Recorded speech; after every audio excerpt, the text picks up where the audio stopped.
अस्सलाम वालेकुम नाज़रीन, मैं हूँ असनाद मलिक अपने नए प्रोग्राम के साथ। नाज़रीन, आज हम बात करेंगे एक केस के बारे में जिसका फ़ैसला 2 दिन पहले अनाउंस हुआ। जस्टिस जमाल मंदोखेल ने वो फ़ैसला तहरीर किया।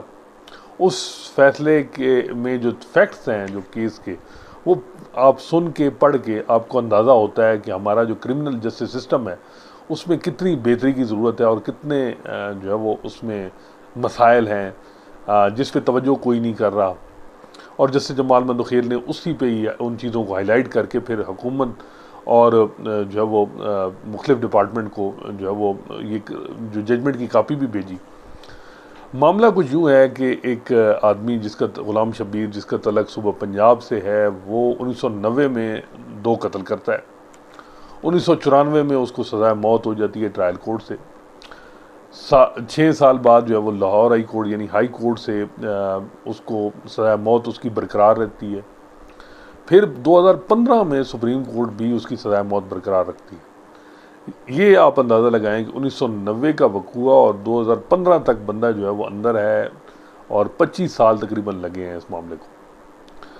2015 में जब उसको सज़ाए मौत होती है तो उसके बाद जो है वो क्रिमिनल रिव्यू पिटिशन दायर होती है उसकी तरफ से। वो ग़ालिबन 30 दिनों में दायर होनी होती है, रिव्यू तो कर दी होगी। उसमें वो यही कहते हैं कि जो सुप्रीम कोर्ट की एक जजमेंट आई थी ग़ालिबन 2012-13 में, उसमें ये था कि अगर एक आदमी जो है जिसको सज़ाए मौत हुई है और वो उम्र कैद गुजार चुका है, तो ये नहीं हो सकता कि उसको 2 सज़ाएं हों, उम्र कैद भी हो, सज़ाए मौत हो, तो उसको ये सज़ा कम हो सकती है। अब वो जजमेंट को उसने सहारा लेके कहा कि जी मैं तो 25 साल से अंदर हूँ, तो मैं उम्र कैद तो मैं गुजार चुका हूँ, तो ये लेटेस्ट जजमेंट भी उसको कंसिडर नहीं किया गया, तो ये देखा जाए उस मामले। 2017 में सुप्रीम कोर्ट रिव्यू टेकअप करती है और कहती है कि इस पॉइंट में जान है और नोटिस कर देते हैं।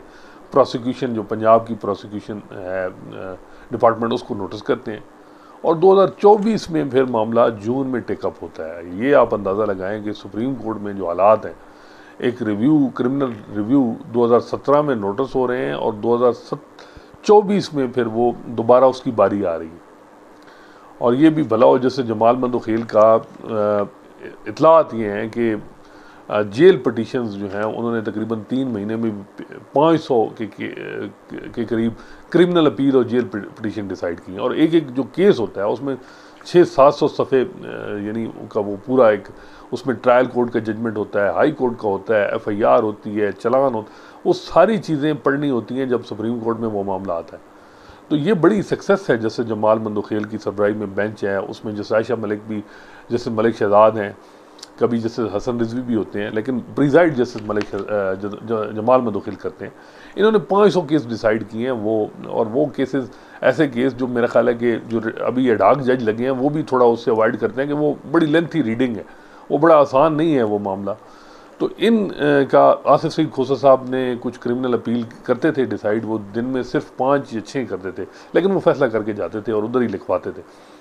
तो ये उनके बाद पहली दफ़ा मैं देख रहा हूँ कि क्रिमिनल केसेस की डिस्पोजल हो रही है और जैसे जमाल मंदोखेल का बेंच जो है वो बना है और वो बड़ा कर रहे हैं। और ये हम अमूमन पोलिटिकल केसेस को तो देखते हैं, लेकिन इन किस्म जो जी केसेस हैं इन पे हमारी तवज्जो नहीं होती। हालांकि मैं समझता हूँ कि ये बड़े इंपॉर्टेंट केसेस हैं इनसे, क्योंकि हमारी जो रियासती इदारे हैं अगर फोकस करें तो कानून ठीक कर सकते हैं।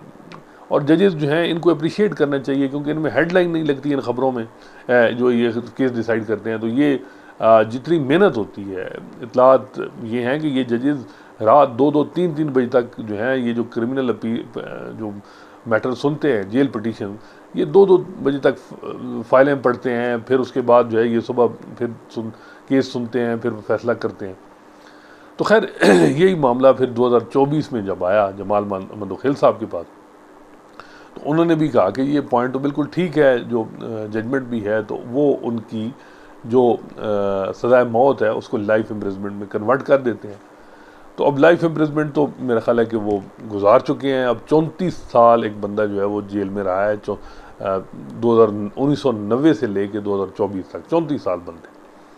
और 34 में से जो 24 साल हैं वो डेथ सेल में रहा है, 24-25 साल वो डेथ सेल में बंदा रहा है, का, और जो डेथ सेल है वो सबको पता है 9-12 की, बहुत उसमें हालात हैं जिस तरीके से, और दिन में बताया जाता है 2 दफ़ा फिर घंटे घंटे के लिए या आधे घंटे के लिए बाहर उसको धूप के लिए लोग क्योंकि डेथ रो जो प्रिजनर होते हैं वो इस तरह नहीं जो आम कैदी अडयाला में हैं, वहाँ तो और ज़रा डिफरेंट होता है ना, वो एक गांव आबाद है जिस तरीके से।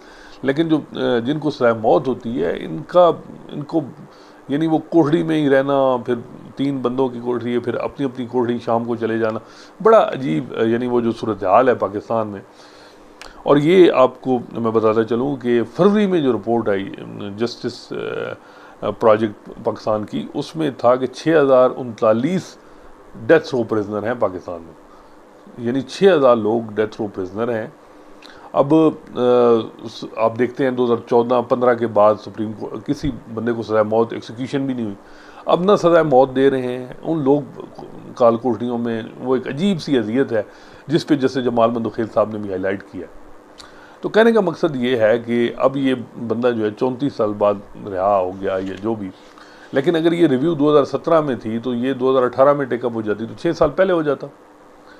अब जो है वो 6 साल बाद जो है ये 7 साल बाद ये केस टेकअप हो रहा है सुप्रीम कोर्ट में। इससे आप अंदाज़ा लगाएं कि सुप्रीम कोर्ट में भी कितनी बेहतरी की ज़रूरत है। 3,358 गालबन जो है वो जेल पिटीशन इस वक्त पेंडिंग है सुप्रीम कोर्ट में। और ये जेल पिटीशन 3000 से ज़ायद मीन कि आप कह सकते हैं कि 3000 लोग हैं जिनको जो वो जिनकी कन्विक्शन हुई हुई है हाई कोर्ट में, कोई उम्र कैद है, सज़ाए मौत है। और ये लोग पहले तो खोसा साहब के दौर में 70-80% फिर इक्वटल हो जाती थी जो हाई कोर्ट से, और अब तो मेरा ख्याल है कि वो सूरत हाल में भी नहीं हो, लेकिन जब ये इक्वटल सुप्रीम कोर्ट लेवल तक होनी थी और 15-15 साल 16-16 साल लोग गुजार रहे थे, तो ये भी कोई मुनासिब नहीं था। तो खैर अब ये है कि जो जैसे जमाल मंदोखेल ने ये लिखा कि भाई एक बंदा जो है वो 24-25 साल काल कोठरी में रहा है, और जो हालात हैं इस हुकूमत को भी उन्होंने डायरेक्शन दी फेडरल परमिशन गवर्नमेंट को कि अपने जेल के जो रूल्स हैं और लाज हैं उनको चेंज करें, उनमें तब्दीली लाएं कि एक बंदा जो है वो डेथ रो प्रिजनर यानी काल कोठरी में कितने अरसे के लिए रहे। सज़ाए मौत आपने देनी नहीं है, वेस्ट का बड़ा एक है मामला, पाकिस्तान में सज़ाए मौत हो ही नहीं रही। गलबन 2014 में जब APS का वाक़या हुआ उसमें कुछ हुई थी, लेकिन वो फिर मेमोरेंडम उस पर यानी बैन हो गया। अब तो तकरीबन गुज़िश्ता 10 साल से तकरीबन हो चुके हैं, सज़ाए मौत नहीं हुई, किसी को भी सज़ाए मौत एक्सिक्यूशन नहीं हुई। डेथ रो प्रिजनर जैसे मैंने बताया 6000 से ऊपर हैं पाकिस्तान में पूरे, इसमें से जो है वो तकरीबन 62 के करीब ख़वातीन हैं जिनको सज़ाए मौत हुई है, 62। तो अब ये है कि ये मज़े की बात है, जैसे जमाल मंदोखेल भी कहते हैं कि जो एक मर्सी पिटीशन होती है आर्टिकल 45 गालबन, जो सदर पाकिस्तान के पास जाती है कैदी की, वो सुपरिटेंडेंट के जरिए, वो भी सालों पड़ी रहती है, उसको भी डिसाइड उस तरह नहीं होता, उसका भी मैकेनिज़्म कोई सही नहीं है। और अब तो इरफान कादिर साहब भी हैं, उनके एडवाइज़र हैं जरदारी साहब के, और जरदारी साहब खुद जेल में रहे हैं, तो उनको इन चीज़ों को देखना चाहिए कि ये जो मर्सी पिटीशन है इन तरफ। और दूसरी बात ये है कि अगर आपने सज़ा मौत नहीं देनी, लोग जो हैं जो 25-25 साल जैसे गुजार चुके हैं, तो फिर ये है कि उनको ऑटोमेटिकली एक उनके केस एक्सपीडाइट हो के सुप्रीम कोर्ट में या जहाँ लगें, और कोई ऐसा कानून हो ताकि वो फिर रिहा हो। कानून तो है सुप्रीम कोर्ट में, जिस तरह जजमेंट आई कि भाई एक बंदा जो है सज़ा मौत है और वो गुजार जो है वो 30-35 साल कैद में चुका है, तो फिर सज़ा मौत को उम्र कैद में कन्वर्ट करें। तो उम्र कैद तकरीबन जो है वो हम देखते हैं माजी में जो है वो, अब मुझे नहीं मालूम कि कई केसेस में तो रात दिन या कई में होता है कि 16-17 साल बाद बंदा बाहर हो जाता है उम्र कैद में, ये भी एक राय है। वो रमिशन जो माफ़ियाँ होती हैं सज़ाओं में मुख्तलिफ़ हुक्मियत में, वो उनको मिला के तो 15-16 साल बाद हो जाता है। तो ये बंदा तो अब 34 साल से है, अब 34 साल बाद ये रहा होगा। तो ये जो क्रिमिनल जस्टिस सिस्टम है इसको बेहतरी की ज़रूरत है। जैसे मैंने बताया सुप्रीम कोर्ट में भी इन चीज़ों पे तवज्जो जो है वो कम है। सुप्रीम कोर्ट में कोई बता सकता है कि गुज़िश्ता 5 सालों में केस मैनेजमेंट पे कितने फैसले मीटिंग्स हुई? जस्टिस काजी फैसा के दौर में पहले दिन कहा गया कि जी मीटिंग हो गई फुल कोर्ट की, 3 साल बाद हुई। होना तो ये चाहिए था कि हर महीने मीटिंग होती, हर जज की जो परफॉर्मेंस हर बेंच की होती। चलें यहाँ तो हर जज की उस तरह नहीं होता है, लेकिन बेंच का कम अज़ कम होता है, वो चीज़ें होती। मे भी अब होती हुई हों, लेकिन इस तरह फुल कोर्ट में नहीं होता। कम अज़ कम कंपटीशन बनता, जजेस को भी पता होता कि हम एक दूसरे को कम अज़ कम उनके चीज़ें जो हैं ये सारी एक एक बेंच की जो बात है कम अज़ कम वो वहाँ डिस्कस होती। ना होता तो ये होता कि जी जो आपस में स्ट्रेटजी बनाई जाती कि जी ये जो जज हैं, अब मैंने सुप्रीम कोर्ट में माजी में देखा कि कई जज हैं जिन्होंने माजी सारी हाई कोर्ट में अब एज ए प्रैक्टिस भी सिविल केस किए, उन्हें फौजदारी के बेंच में बिठा दिया जाता है, फौजदारी वालों को सिविल के केस दे दिए जाते हैं। ऐसे कोई स्टडी नहीं, रिसर्च नहीं कि केसेस को, जैसे मैंने बताया कि 15 से 16 हज़ार केस सुप्रीम कोर्ट में इस वक्त है। टोटल जो इस वक्त पेंडेंसी है वो तकरीबन 59,000 से ज़ायद है। 59,000 से ज़ायद जो है वो 344 344 ये इसमें जो है वो 16,000 केस, जैसे मैंने बताया कि वो केसेस हैं जिनको जो टाइम बार्ड है, उनको बस एक बेंच बने और वो डिसाइड कर। अभी रिसेंटली जैसे जमाल बंदोखेल के बेंच में 45 केस लगे, और वो 45 केस वो थे जिनमें से लोग या मर गए थे या जिनको जो है वो अपनी टाइम पूरा करके जो सज़ा है वो छूट गए थे, उनको रिहा कर दिया गया था। उसके बाद सुप्रीम कोर्ट में टेकअप। यही हाल गलबन जो है वो हाई कोर्ट में होगी। आसिफ सईद खोसा साहब ने क्रिमिनल जस्टिस सिस्टम को बेहतर करने के लिए उन्होंने कोशिश की, मॉडल कोर्ट्स भी बनाए, हाई कोर्ट में टाइम एक फ्रेम बनाया गया कि इतनी जल्दी डिसाइड करें। खुद यहाँ 2 बेंच होते थे, एक जस्टिस मंजूर मलिक साहब की सरबराही में बेंच होता था जो जेल पिटीशन फिर कन्वर्ट हो गए, क्रिमिनल अपील जो है वो खुद डिसाइड करते थे। जस्टिस काजी फैसा ने गुलजार अहमद साहब को बताया, यानी वो सजेस्ट किया था कि ये जो आप जेल पिटीशन 2 जजेस के पास लगाते हैं, फिर क्रिमिनल अपील में कन्वर्ट होती है, फाइल बनती है, फिर 3 जजेस के पास लगती है, वो साल 2 ज़ाया हो जाते हैं। आप बेहतर है कि 3 रुकनी बेंच बनाएं और उसी में ही क्रिमिनल जेल पिटीशन लगाएं, ताकि अब गालबन यही स्ट्रेटजी बनाई गई है और जेल पिटीशन 3 रुकनी बेंच के पास लगती हैं, और वो उनमें से जिसने जो डिसाइड होना है, रिजेक्ट होनी होती है तो उनकी सज़ा अपेड। उनको भी बहुत से लोग हैं, मैंने देखा है कि अमूमन रब्ता कई लोगों का जो इर्द गिर्द जो हैं वो करते रहते हैं कि जी उम्मीदें होती हैं कि जी हमारी कब सुनवाई होगी। जिन्होंने कत्ल भी किए होते हैं उनको एक उम्मीद रहती है कि जी सुप्रीम कोर्ट में जो हमारी अपील पेंडिंग है, क्या पता हमारी सज़ाए मौत उम्र कैद में कन्वर्ट हो जाए। कई दफ़ा बेनिफिट ऑफ डाउट अक्यूज़ को मिलता है, बंदा छूट जाए। लेकिन सुप्रीम कोर्ट में जैसे मैंने बताया कि पहले तो बिल्कुल ही मामला, अब शुक्र है कि ये मार्च से एक बेंच जो है वो चलना शुरू हुआ और उसने क्रिमिनल जेल पिटीशनें शुरू की। उस तरह, क्योंकि ये केसेस जो क्रिमिनल केसेस हैं, जेल पिटीशन, ये ऐसे हैं कि जो जेलों में हैं और इन पे कोई सुनवाई नहीं है। अंडर ट्रायल प्रिजनर एक और मामला है, वो क्या वजह है, उस पर क्यों नहीं, पाकिस्तान में अंडर ट्रायल प्रिजनर इतने ज़्यादा क्यों, इस पर कभी तवज्जो कोई हुई? आप यकीन करें कि जो एक ज़मानत होती है इस्लामाबाद में, अगर आप कोई आदमी किसी का अल्लाह ना करे किसी मामले में आ गया है तो उसकी ज़मानत हुई है।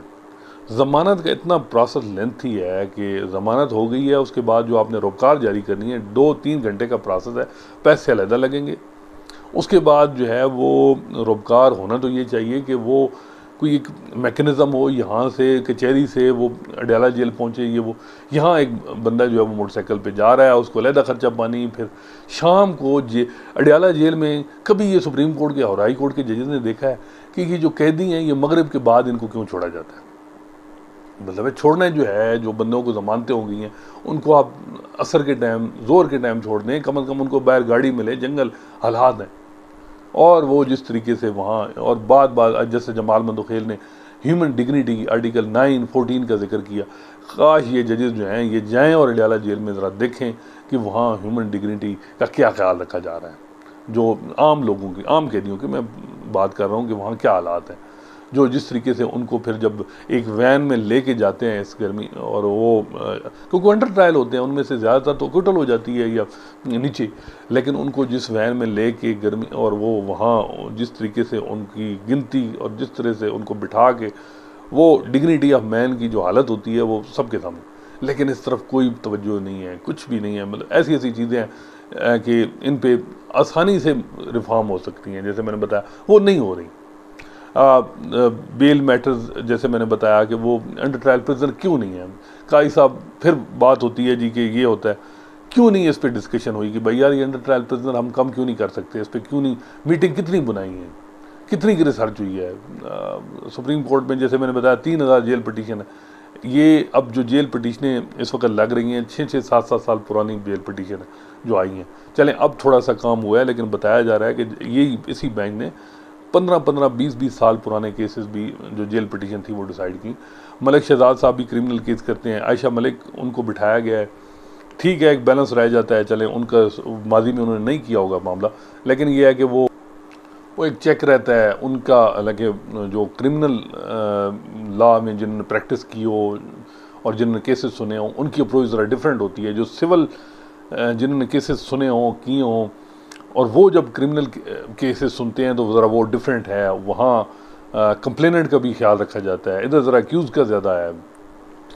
तो खैर ये चीज़ें हैं। अब जिस तरह जजेस मैं समझता हूँ कि ऐसे है जो बहुत से 1-2 वकीलों से बात हुई तो उन्होंने कहा जी जैसे नईम अख्तर अफगान ये क्रिमिनल का अच्छा केस यानी काम करते रहे हैं बलूचिस्तान में भी, अब यहाँ जो है वो इनको बिठा दिया रिकाउंटिंग और मुख्तलिफ, काई साहब ने अपने मामला में, क्योंकि यहाँ भी कुछ हम ख्याल या जो भी चाहिए हो, तो अगर उनको भी क्रिमिनल जो जिनका ट्रैक रिकॉर्ड है कि जी ये केसेस उन्होंने किए हैं तो उनको उन बेंचेस में बिठाएं। तो खैर ये हालात हैं इस वक्त जो सुप्रीम कोर्ट के हाई कोर्ट के ज़रा डिफरेंट होंगे। वहाँ जो है वो लाहौर हाई कोर्ट में तो कहते हैं कि क्रिमिनल के अच्छे जजेस बैठे हैं जो इस वक्त कर रहे हैं। तो ये है कि कोई कम अज़ कम ये है कि जल्दी जल्दी चीज़ें डिसाइड हों, और क्योंकि सिविल केसेस भी बहुत पेंडिंग हैं, इसमें कोई शक नहीं है कि जो सिविल पेंडेंसी है, और अब जो जजेस की तादाद बढ़ाई जा रही है, मैं समझता हूँ कि जजेस तादाद अब 1900 है ना, 2 रिटायर्ड को भी रख लिया गया है, 17 हैं। पाकिस्तान में जो है वो बेस्ट माइंड जो है वो 17 भी अगर हो जाएं तो ज़बरदस्त हैं, और 2 डाक हो गए 19, ज़्यादा तादाद की ज़रूरत नहीं है। सुप्रीम कोर्ट को ज़रा apex court of the country है, यहाँ जो है वो बेस्ट माइंड होने चाहिए। और ये जैसे मैंने बताया कि इंडिया हमसे कितना बड़ा है, वहाँ 34 जज हैं। अमेरिका तो खैर वहाँ और है, वहाँ तो फुल कोर्ट ही होता है केसेस की, वो उस तरह का सिस्टम, कॉन्स्टिट्यूशनल केसेस होते हैं, 6 जजेस 9 जजेस हैं, तो वहाँ और ज़रा डिफरेंट इंडिया के साथ हमारे मुताबिकत मिलती है।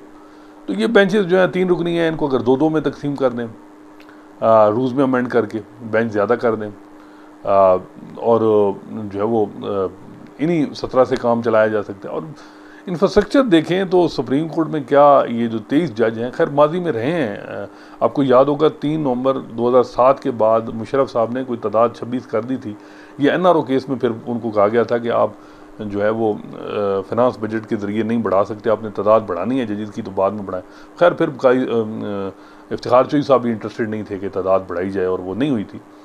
लेकिन क्या इतने तादाद जो बढ़ाई जा रही है वहाँ सुप्रीम कोर्ट में इंफ्रास्ट्रक्चर जो कमरे हैं, कोर्ट रूम हैं, वो अब अगर आप देखें 3-3 से मिला के 25 जज बनते हैं, और ये कितने 7-8 बेंच बनेंगे, और ये इतने बेंच और जिस तरह वर्किंग, तो ठीक है। लेकिन मैं समझता हूँ कि केस मैनेजमेंट पॉलिसी और थोड़ी सी स्ट्रेटजी, जजेस किस जज को किस साइड पे बिठाना, और इस पे फुल कोर्ट बार बार हो, तो ये चीज़ें बेहतर हैं, बजाय इसके कि जजेस की तादाद बढ़ाएं।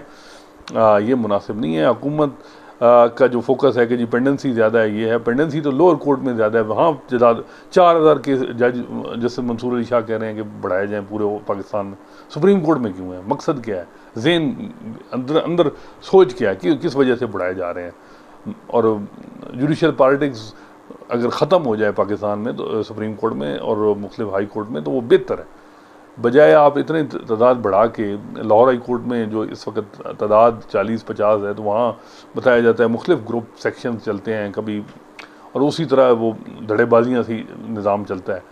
तो ये इस वक्त ज़रूरी है कि सुप्रीम कोर्ट में एक टीम वर्क हो, और बजाय इसके कि टीम बढ़ा के और इस तरह काम किया जाए, ये मुनासिब नहीं है। खैर, तो ये जजमेंट जो है ये इसकी कापी भेज दी गई, इसमें बहुत सी ऑब्जर्वेशन हैं कि डेथ सेल में कितने अरसे तक बंदा रखा है, इसको भी ज़रा कंसिडर करें, मर्सी पिटीशन जल्दी डिसाइड करें। तो अब देखते हैं कि इस जजमेंट पे कितना अमल दरामद होता है। उम्मीद ये की जा रही है कि अगर ऐसे फैसले जो हैं वो इन पे हुकूमत जल्दी फैसला करे, तो यही काम है रियासतों का। ये तो काम नहीं है ना कि सिर्फ जज बढ़ा देना और इलेक्शन एक्ट में तरमीम, और ये सिर्फ यही रह गए हैं और आम आदमी के मामलात जो हैं उन पे फोकस नहीं है। ये एक बात हकीकत है, उस तरफ तवज्जो देनी चाहिए। इंशाल्लाह नए मौजू के साथ आपकी खिदमत में हाज़िर होंगे। अल्लाह हाफ़िज़।